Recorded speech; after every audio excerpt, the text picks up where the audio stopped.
दिल्ली की पुरानी दीवारों के पास तुर्कमान गेट एक ऐसा इलाका है जहां सदियों से लोग बसते आए हैं। यहाँ की तंग गलियां, छोटे छोटे घर और जामा मस्जिद की खूबसूरती देखने वाले हर किसी को मोह लेती। लेकिन इस जगह की यादें सिर्फ खुशी की नहीं बल्कि बहुत दर्द की भी हैं। आज जब 6-7 जनवरी 2026 की रात में फैज-ए-इलाही मस्जिद के पास बुलडोजर चले और लोगों ने विरोध किया तो पुरानी घटनाएं फिर से सबके सामने आ गईं। ये हमें 1976 की उस काली याद की तरफ ले जाता है जब देश में आपातकाल लगा था और लोगों की जिंदगी उजड़ गई थी। 1975 से 1977 तक चले आपातकाल के दौरान प्रधानमंत्री इंदिरा गांधी के बेटे संजय गांधी का बहुत प्रभाव था। वे दिल्ली को सुंदर बनाने के नाम पर बड़े बड़े बदलाव चाहते थे। अप्रैल 1976 में संजय गांधी तुर्कमान गेट के पास आए। वहां खड़े होकर उन्होंने कहा कि तुर्कमान गेट से जामा मस्जिद साफ साफ दिखनी चाहिए। बीच में जो झुग्गियां और पुरानी इमारतें थीं वे नहीं दिखनी चाहिए। उनके साथ दिल्ली विकास प्राधिकरण यानी कि डीडीए के उपाध्यक्ष जगमोहन थे। संजय के इन शब्दों को जगमोहन ने हुक्म समझा और फैसला किया कि बीच की सभी बस्तियां और इमारतें तोड़ दी जाएंगी। इस फैसले के बाद 13 अप्रैल 1976 की सुबह एक पुराना बुलडोजर तुर्कमान गेट के पास पहुंचा। लोगों को गुस्सा न आए इसलिए पहले फुटपाथ तोड़ने का काम शुरू किया गया। डीडीए वाले लोगों को कहते रहे कि घर नहीं तोड़े जाएंगे, सिर्फ साफ सफाई की जाएगी। लेकिन बुलडोजर देखकर लोगों को शक हो गया। कुछ लोग जगमोहन से मिलने गए, यह काम रोक दिया जाए, लेकिन जल्द ही बुलडोजर झुग्गियां और घरों पर चलने लगे। लोग रोते चिल्लाते अपने घर टूटते देख रहे। उनके पास कुछ करने की ताकत नहीं थी क्योंकि आपातकाल में विरोध करने की आजादी छीन ली गई थी।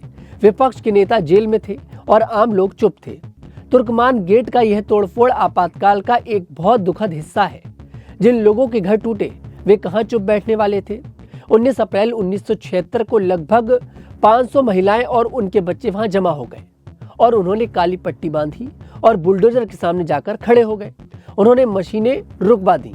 यह देखकर बड़ी संख्या में पुलिस और सीआरपीएफ के जवानों को बुलाया गया। जवानों के पास राइफलें, आंसू गैस के गोले और ढालें थीं।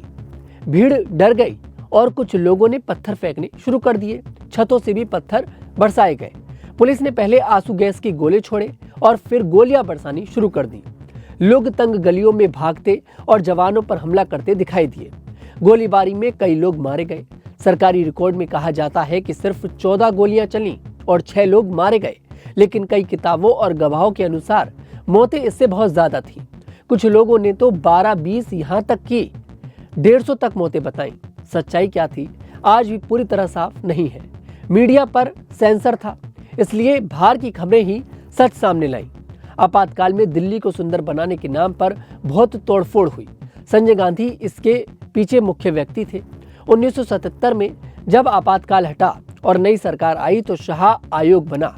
इस आयोग ने जांच की और पाया कि बहुत सी तोड़फोड़ बिना कानूनी प्रक्रिया के हुई। दिल्ली में आपातकाल से पहले 1973 से जून 1975 तक सिर्फ 1800 इमारतें तोड़ी गई थीं, लेकिन आपातकाल में जून 1975 से मार्च 1977 तक 1,50,000 से ज्यादा इमारतें गिराई गई थीं।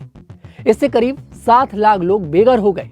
उन्हें दूर की बस्तियों में भेज दिया गया जहां ना काम था ना सुविधाएं। यह सब शहर को साफ सुंदर बनाने के नाम पर हुआ, लेकिन असल में गरीब लोगों की जिंदगी बर्बाद हो गई। कई परिवार अलग हो गए, बच्चों के स्कूल छूट गए और लोग बीमार पड़ गए। तुर्कमान गेट की घटना ने दिखाया कि सत्ता का दुरुपयोग कितना खतरनाक हो सकता है। आज दशकों बाद जब फिर बुलडोजर चले तो पुरानी यादें ताजा हो गई। 2026 की जनवरी में फैज-ए-इलाही मस्जिद के पास अवैध निर्माण हटाने के लिए रात में 30 से ज्यादा बुलडोजर आए। नगर निगम का कहना था कि कोर्ट के आदेश पर यह कार्रवाई है, लेकिन स्थानीय लोग विरोध करने लगे। पत्थरबाजी हुई।